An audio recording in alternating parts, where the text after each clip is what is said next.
Hey YouTube!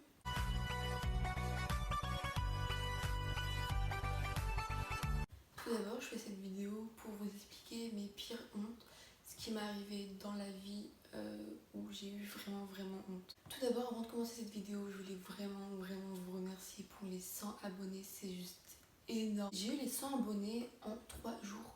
Du coup, je tiens vraiment à vous remercier. Du coup, je fais cette vidéo pour les 100 abonnés. Donc encore un gros merci. Donc dans cette vidéo, je vais vous expliquer mes pires hontes où j'étais pas vraiment bien. Il n'y en a pas énormément, mais je peux vous dire que j'étais pas bien quand ça m'est arrivé. Voilà. Je me munis d'une petite boîte. Dans cette boîte, il y a mes pires hontes que j'ai fait en boulettes de papier et que je vais piocher. Et puis je vais vous les raconter au fur et à mesure. Du coup, je vous laisse avec la suite de la vidéo, c'est parti. Du coup, on va piocher.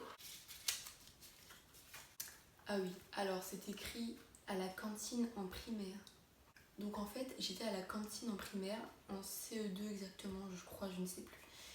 On était à table et on s'est dit pourquoi pas faire un concours d'euros. Donc les trucs assez bêtes qu'on peut faire en primaire. On a fait le concours d'euros et tout, et j'ai perdu parce que j'ai fait un row nul. Du coup, j'étais assez dégoûtée. Et là, je sens que j'ai mal vers ici. Je tape et tout. Et je me dis, en fait, j'ai un row coincé. Donc je tape. Et là, je rote. Mais vraiment, enfin, je fais vraiment un row énorme. Et pas de bol pour moi, la cantinière passe juste à côté de la table quand je fais mon row. Ce qui fait que quand j'ai roté, toute la cantine m'a regardé et s'est dit mais c'est quoi cette folle, enfin je vois quoi. Du coup, la cantinière, ce qu'elle a fait, c'est qu'elle m'a sorti dehors pour me dire va prendre l'air. Fais pas ça quoi, va prendre l'air.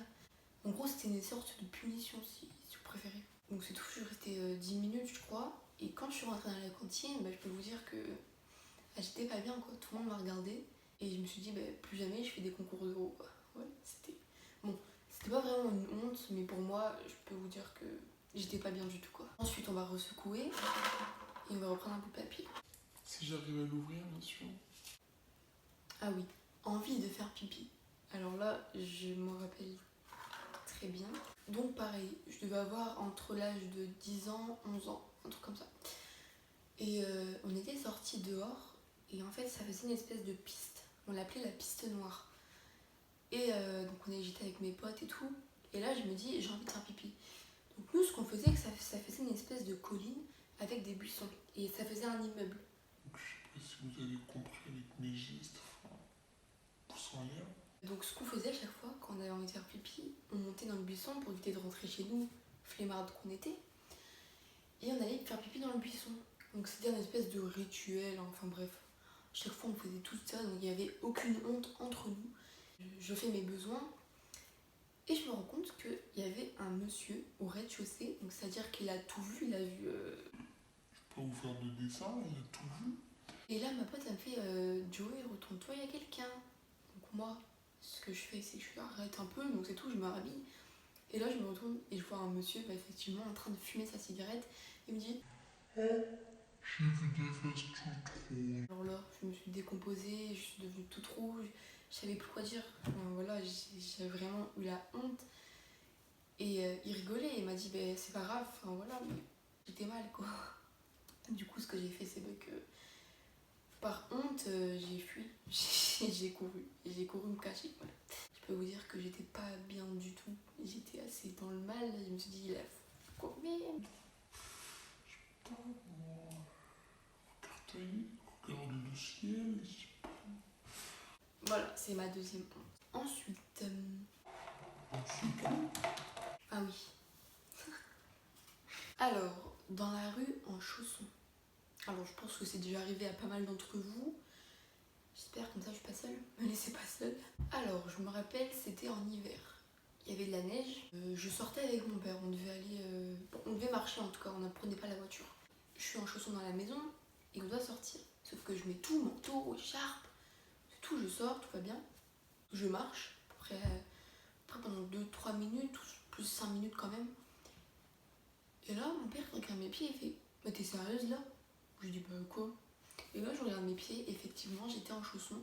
Donc, toutes les personnes que j'ai croisées ont dû me prendre littéralement pour une folle à marcher dans la neige en chaussons. Franchement, je peux vous dire que c'est pas désagréable parce que la preuve, je m'en suis même pas rendu compte. Alors, comment j'ai fait? Ne me demandez pas, parce que moi-même, je sais pas. Bah, j'ai quand même marché 5 minutes dans la rue en chaussons. Et je vais vous montrer mes chaussons. Voici mes chaussons. Donc, j'ai marché littéralement 5 minutes dans la rue avec ça. Du coup, on va passer à la dernière honte. Et celle-là, je l'ai pas encore piochée, mais bah, c'est la pire en fait. Donc, voilà. Alors, sur le bout de papier, j'ai juste marqué en CM2 pour me rappeler en fait ce que c'était. Alors, on va dire du coup que c'est la meilleure pour la fin, mais je me rappelle très très bien et je peux vous dire que j'étais pas bien du tout. C'est vraiment la pire et je peux vous dire que depuis, je n'ai plus jamais recommencé. J'étais en CM2. Il faut savoir qu'en CM2, mon professeur, c'était aussi le directeur. Qui dit directeur, qui dit que tout le monde avait peur de lui. Moi, bien évidemment, j'avais aussi peur de lui. En primaire, à la fin de l'année, il y a une kermesse. Donc moi, c'était toutes les années, aussi en CM2. En CM2, je ne voulais absolument pas participer à la kermesse. J'étais vraiment déterminée à tout faire pour ne pas y aller. Donc c'est tout. Il faut savoir que je tiens à préciser une chose, en CM2, j'avais encore ma mère. Donc ne me dites pas, tu mens pour ta mère, enfin bref, je l'avais encore. Voilà. Du coup, je dis à ma mère, je n'ai pas envie d'aller à la kermesse, donc qu'est-ce que je peux faire pour pas y aller, enfin, pour y échapper quoi. Ma mère, elle me dit, trouve une excuse, tu trouves un mensonge, je sais pas, moi t'as un rendez-vous ou un truc dans le genre. Moi, intelligente comme je suis, je me dis, c'est bon, j'ai trouvé. Je vais aller voir le directeur, je vais lui dire, je peux pas venir à la kermesse parce que j'ai ça. C'est tout, c'est la récréation. Je vais voir le directeur, je lui dis, monsieur, je pourrais pas venir à la kermesse, ma grand-mère, elle est décédée. C'était pas vrai, hein, c'était juste une excuse. Il me dit, ah Joey, je suis désolée pour toi, toutes mes condoléances, en réalité, c'est quand même assez triste pour moi. Je me dis, c'est bon, je l'ai dans la poche, j'irai pas. J'étais vraiment vraiment contente. Il faut savoir qu'en fait, à chaque fois, donc je sais plus comment ça s'appelle, le pré-goûter, un truc comme ça. Après le goûter, pour ceux qui étaient inscrits, moi j'étais inscrit. Après le goûter, on sortait de l'établissement pour aller faire des activités, enfin bref. Et en fait, à chaque fois, ma mère elle était devant parce qu'elle devait aller chercher ma petite soeur à la maternelle, enfin bref. Du coup, quand on est rentré dans l'école pour après quitter, il y avait ma mère devant l'école. Et ce qui dit que ma mère attendait ma petite soeur, enfin, c'est assez compliqué à expliquer, hein, mais je vais y arriver. Ma mère était devant l'école. Donc nous, ce qu'on fait, c'est qu'on passe, du coup, rentrer dans l'école. Et il y avait du coup le directeur avec nous, donc mon professeur. Il va voir ma mère, il dit, je suis désolée madame, toutes mes condoléances pour votre grand-mère, enfin voilà quoi. Ma mère, elle dit, non, ma grand-mère, elle est pas décédée, enfin voilà. Et là, je me suis dit, ça y est, je suis morte quoi. Je peux creuser ma tombe, je suis décédée. Du coup, là, je rentre mon coup, je me dis, je suis morte quoi. Le directeur, il me dit, très bien, on verra ça demain, Joey. Donc là, comment vous dire que j'étais pas bien du tout, j'avais vraiment peur de lui, il me faisait vraiment une peur atroce.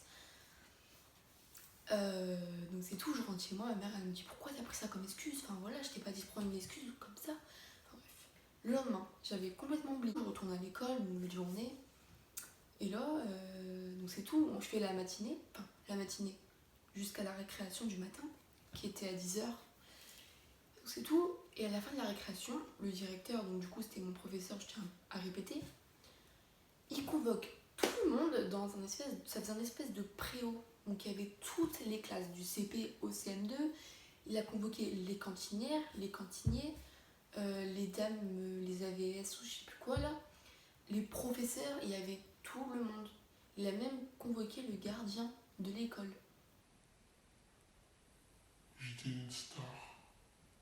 Oh oui. Pour moi, c'était un petit truc, une petite bricole. Et ben non, j'ai signé mon arrêt de mort. Du coup, il dit, il y a quelqu'un dans l'école qui a fait passer sa grand-mère décédée. Donc là, je vois tout le monde se décomposer. Oh, mais c'est pas bien, machin. Donc là, je les mets un toute rouge. Donc limite, ça faisait des points blancs. Et puis t'as moi, une petite perle rouge, comme ça. On voyait que moi, tellement j'étais rouge écarlate. Et là, il vise son doigt, comme ça. Donc là, t'as tout le monde qui me regarde, comme ça. Il vient, Joey, alors. on devait battre sa grand-mère décédée pour pas venir à la kermesse et tout. Alors là, je vous jure que je ne savais plus où mettre, tout simplement. Je me suis dit, qu'est-ce que je fais et tout. Il est venu me chercher, il m'a attrapé par le... je me rappelle très bien. Il m'a attrapé comme ça, il m'a tiré jusqu'à son bureau. Faut savoir que son bureau, c'était pas à côté, hein. Il fallait traverser toute l'école pour aller jusqu'à son bureau, hein. Alors je vous jure qu'il m'a tiré comme ça jusqu'à son bureau. Et dans son bureau, j'ai passé vraiment un sale quart d'heure. Je savais plus où mettre, voilà, tout simplement. Et je me suis dit, plus jamais je mens à mon professeur.